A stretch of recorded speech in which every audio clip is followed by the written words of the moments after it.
Bienvenue camarades à bord du vol 357 à destination d'Humanisme, l'œuvre architecturale de l'univers sur Terre. Nous avons 3 minutes d'escale. Notre steward Barack Obama, après nous avoir servi de beaux discours blablabla humanistes lors de sa tournée en Afrique, Peace for Everyone, vient nous abreuver d'un joli discours sur la prise de position à avoir vis-à-vis de l'Iran et de son arme nucléaire. Il interpelle le Congrès américain à abonder dans son sens pour éviter la guerre. C'est bizarre venant d'un président américain d'ailleurs. Mais au fait, combien de pays disposent de l'arme nucléaire? Alors, il faut savoir qu'un État est dit disposer de l'arme nucléaire quand il a réalisé un test avec succès avec une arme nucléaire. Un peu comme le bac, sauf que ça fait plus de dégâts. En 2015, il y a 8 États souverains. Quelle considération, dis donc, hein, plus Israël, disposant de l'arme nucléaire. Depuis 1970, le traité sur la non-prolifération des armes nucléaires a été signé par 5 d'entre eux. États-Unis, Russie, Royaume-Uni, France et Chine. 3 ont refusé. Inde, Pakistan, Corée du Nord. Et puis tiens, il y a un petit copain là des USA qui aime bien dresser des murs et recevoir Obama.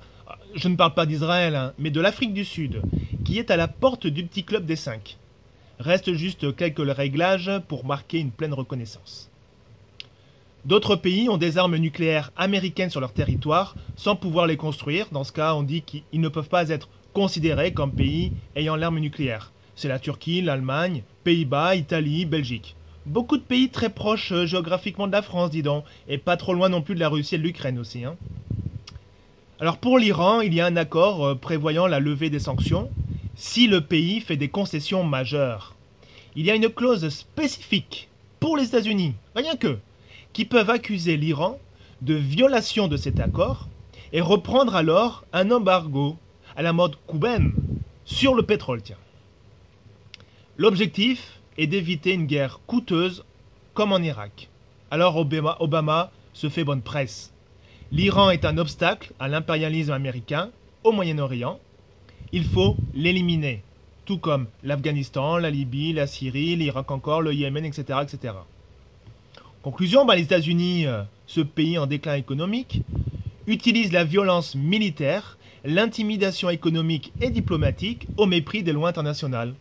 Obama a quand même dit que les États-Unis ont le droit d'attaquer de manière préventive l'Iran ou tout autre pays qu'ils jugent comme une entrave à leur domination sur les ressources et les marchés de la planète. Quelle belle philosophie, n'est-ce pas? Mais alors, à quand le tour de la France, cet obstacle à l'intérêt américain en Afrique? PNC aux portes, vérification que tout est OK pour cheminer.